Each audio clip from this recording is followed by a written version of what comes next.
Hello and welcome back to yet another marvelous video. If you're a fan of G.I. Joe, then this one's for you. You might know the Cobra Commander as the face of all evil in the G.I. Joe universe, but today we'll be looking at an interesting character, someone who made the Cobra Commander himself into his lackey. Who exactly is this guy? Well, that's what we're going to be exploring in today's video, so sit back and enjoy as we dive into the origins of Golobulus. Before we get into our exploration, we have a very small request. If you like our content, please support us by subscribing to the channel. It's a small click for you, but for us, it means a lot. Thank you. Let's begin.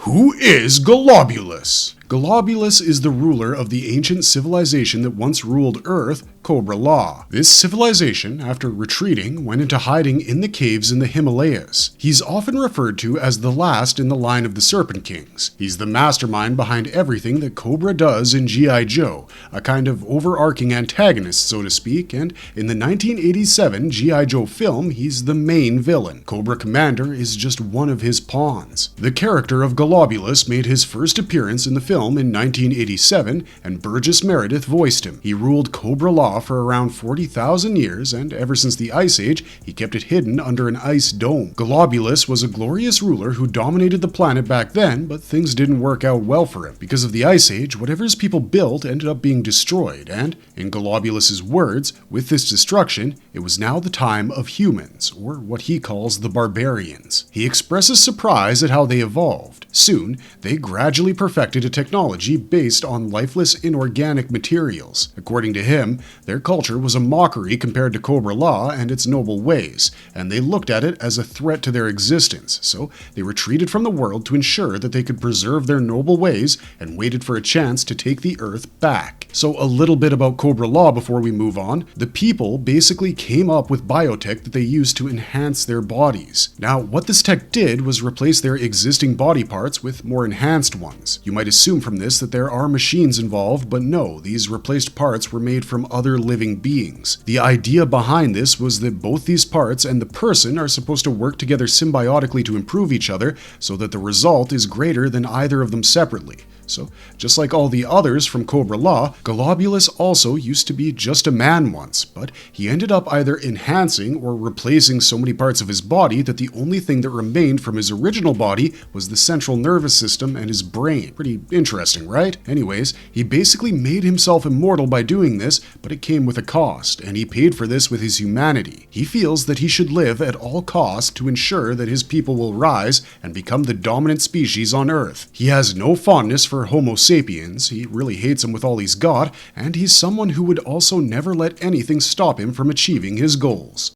Golobulus in G.I. Joe the movie. At the start of G.I. Joe the movie, Golobulus sets his plan in motion. He sends his most trusted operative, Pythona, to infiltrate Cobra's headquarters. When she gets there, she reveals something really unexpected to them. That Golobulus was the one behind the creation of Serpentor. Apparently, he used dream manipulation and he planted the idea in Dr. Mindbender's head, basically pushing him to build the ultimate leader for Cobra. And now, under Golobulus's orders, Pythona has a new mission for them. She asks them to steal the Joe's latest piece of tech, the Broadcast Energy Transmitter, or BET. But things don't go as planned. The Joes manage to stop the heist, capturing Serpentor in the process, while Cobra Commander and his forces barely escape. With nowhere else to go, they retreat to Cobra-La, the secret civilization hidden in the Himalayas. There, they finally meet Golobulus face to face, and let's just say, he's not very happy to see them. He's gotten very tired of Cobra Commander's constant failures, so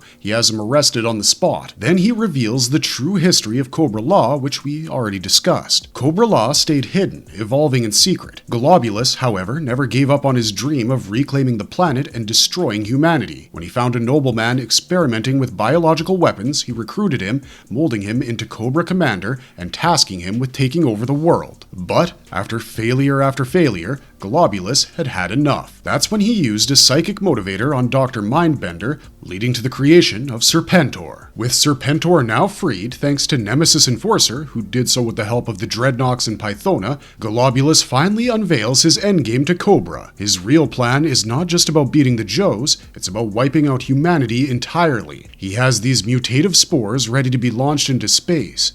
After this is done, the spores will spread across the planet and transform people into mindless creatures. With this, he's paving the way for the return of Cobra-La. The only thing he needs is the bet to make sure the spores hatch in time. To make an example of failure, he punishes Cobra Commander by exposing him to the spores, twisting him into a massive, mindless snake. While he's explaining all of this, the Joes gear up to take back the bet. The battle kicks off and the Baroness figures out where it's being held, turning the whole thing into an all-out war between Cobra and the Joes. The Joes put up a solid fight, but they still lose the bet, and a bunch of them are captured and taken to Cobra-La. But don't count them out just yet. Cobra Commander, now betrayed and desperate, helps the remaining Joes find their way to Cobra-La. From there, they launch a rescue mission to get their team back and go all in for one last showdown. During the final fight, Lieutenant Falcon takes down Serpentor, while Jinx and Sergeant Slaughter team up to take out Pythona and Nemesis Enforcer. In what is a last-ditch effort, because the pods have already matured and Golobulus claims there's no way to stop the spores from being released,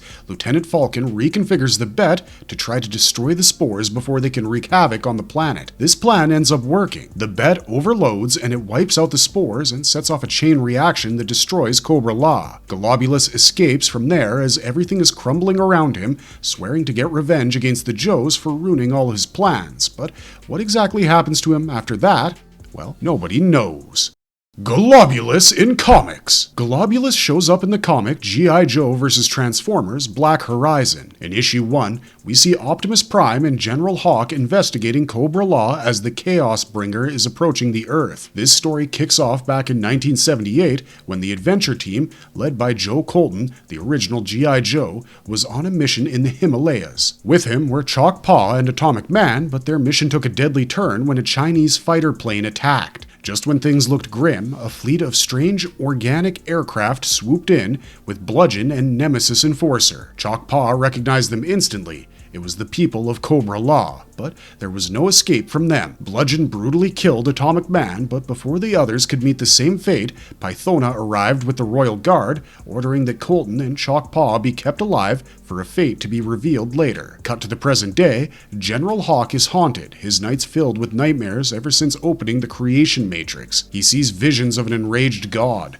the downfall of humanity, and worst of all, he's drowning in doubt. The media is questioning his sanity. Some are even calling him a traitor for his claims about a robot invasion. While he's giving an interview to clear the air, his thoughts are interrupted by something impossible, a telepathic distress call from Skids. Moments later, Hawk is yanked to the sky in a classic alien abduction-like pickup by Cosmos. Firewall picks up a bizarre signal, one that chills Hawk to his core. It's a distorted voice that's basically saying, "I return." Hawk recognizes this voice, but he can't really place who it is, so he reaches out to Optimus Prime. Deep beneath the Himalayas, in the kingdom of Cobra-La, Pythona goes down into a hidden prison cell. There, we see Colton Joe sitting very defiantly. She mocks him, taunting him with promises of humanity's imminent destruction, but Colton doesn't flinch. Meanwhile, in Cuba, Flint gets a call from Hawk. Hawk needs someone he trusts, and he asks Flint if he's willing to join him in Tibet. Inside the royal palace, Dr. Mindbender delivers urgent news to Golobulus that an aircraft is approaching. Without hesitation, he sends the pretenders to intercept it. Out in the mountains, Prime makes a dramatic drop from a transport plane, and he has Hawk and Flint with him. They're trying to track down the source of the ominous signal. Back on Earth, Destro is on a cryptic video call with Pythona. He's confused and is wondering why Cobra-La paid so much just to ship what seemed like bags of mushrooms that were lost in the Autobot attack. But Pythona dismisses his concerns because they weren't mushrooms at all. They were Nyarath eggs, and soon the mother Nyarath would sense the spores and come hunting. Off the coast of California, a Cobra-La warship rises up from the depths carrying the Pretender monsters. Their mission is to ambush an Autobot vessel lying on the seafloor. The attack is swift, brutal, and over in moments. Skids and Sideswipe never really stand a chance against them. Back in Tibet, Hawk, Prime, and Flint are ambushed by Bludgeon and the Royal Guards. Prime instantly recognizes Bludgeon despite his new Pretender shell. A brutal fight breaks out, but the Joes fight back hard, and Hawk unleashes the power of the Matrix, overloading Bludgeon's mind with millions of Cybertronian songs. With the enemy defeated, the trio pushes deeper into Cobra-La. Golobulus is watching all of this happen, and he's very outraged because he really hates mechanical creatures, but Mindbender reminds him that the Chaos Bringer is approaching Earth, and the Autobots are already being taken down one by one, and that if the Royal Guards don't finish the intruders, the Nemesis Enforcer will. In Cobra-La's prison, Pythona informs Colton that his would-be rescuers are G.I. Joe operatives who are named in his honor. When she mentions Hawk's name, something flickers in Colton's eyes, but he stays silent. Pythona leaves, confident that Hawk will soon be dead. The moment she's gone, Colton gets to work, picking the locks on his restraints and preparing to make his move. Deeper inside Cobra-La, Hawk and Prime uncover ancient carvings, a story written in stone. Many years ago, the Chaos Bringer Unicron roamed the universe, consuming planets and destroying everything in his wake. Then,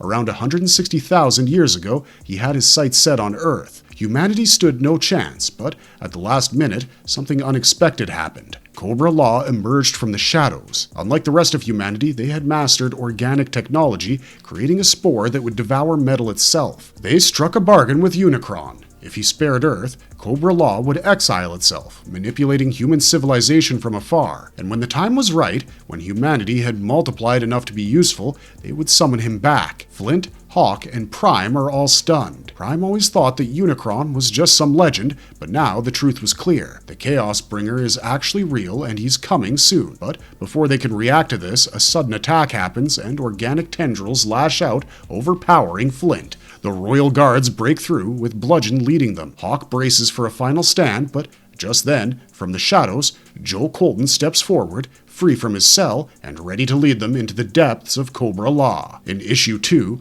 Golobulus is extremely mad that Joe Colton escaped, and he furiously orders Pythona to wake up the Nemesis Enforcer. Back on Earth, Air Force technicians pick something up, an eerie voice over the radio saying, "I return." In the tunnels of the Cobra-La base, Joe Colton takes Hawk, Prime, and Flint deeper into the mountain. On their way, he explains how years ago, a bunch of Decepticons came with Bludgeon to conquer Earth, but the Chinese military took them down, and they made a deal with the ruler of Cobra-La. Soon, Bludgeon attacks them along with the Royal Guard, and during the battle, he ends up falling into the abyss. Colton tells them that he's been a prisoner here for so long because he knew they were up to something, and he now knows how to stop Unicron. Unicron shows up. The Chaos Bringer has drawn so close to Earth that he's now visible in the sky, a monstrous shadow against the stars. Inside Cobra-La, Firewall is captured. Chained and dressed in ceremonial robes, she watches in horror as Dr. Mindbender approaches. He tells her that she's supposed to be sacrificed as a gift for Unicron. Colton led Flint through hidden tunnels, bringing them to a cavern where the Yetis farmed metal-eating spores. Cobra-La's backup plan in case their deal with Unicron went sideways. But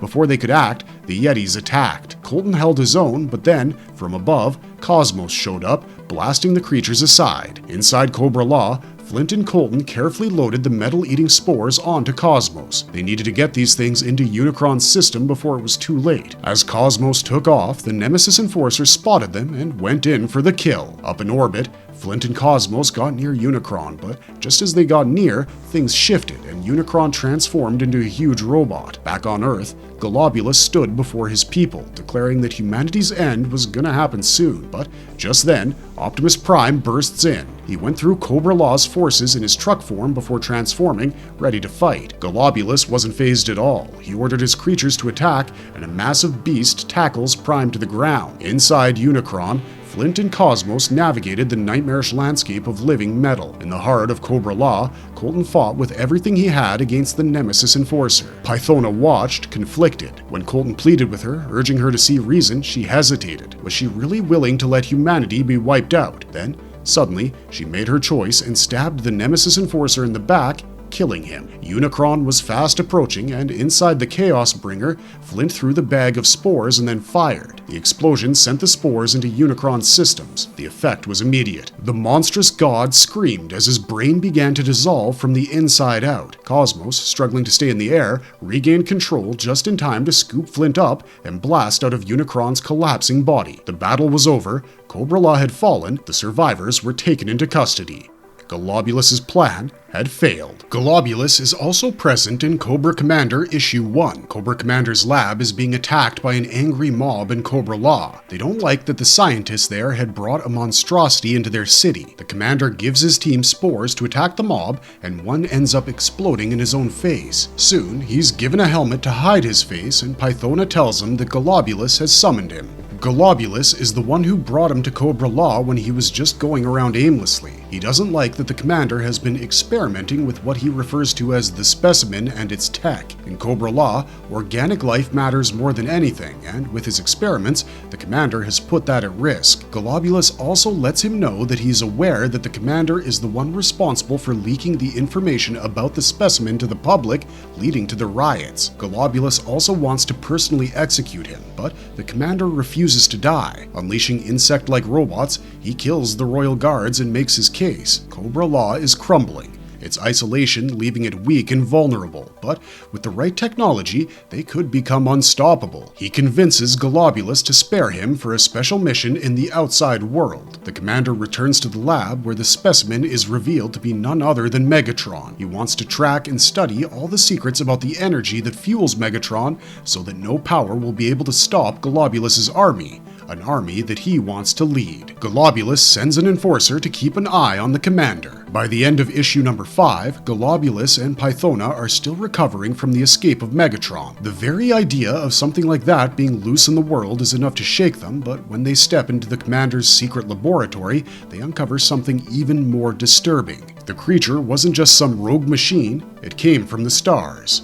A being from an entirely mechanical world. A place that represents everything Cobra-La despises. Who knows how many more could be out there if one of these things is already here? Golobulus comes to a chilling realization. For these abominations to come to them wasn't an option. If they wanted to protect Cobra-La's future, then they'd have to take the fight to the stars.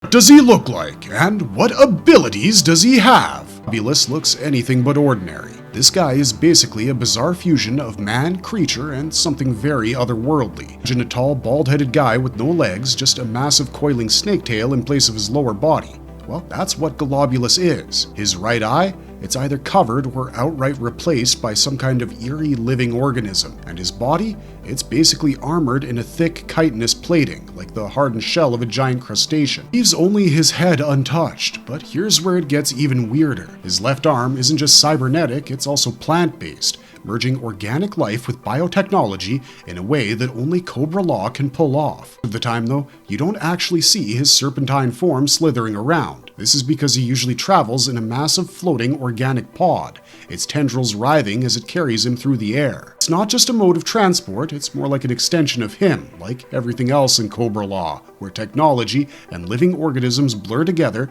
to make something unnatural. Also extremely intelligent and has way more strength than a normal human.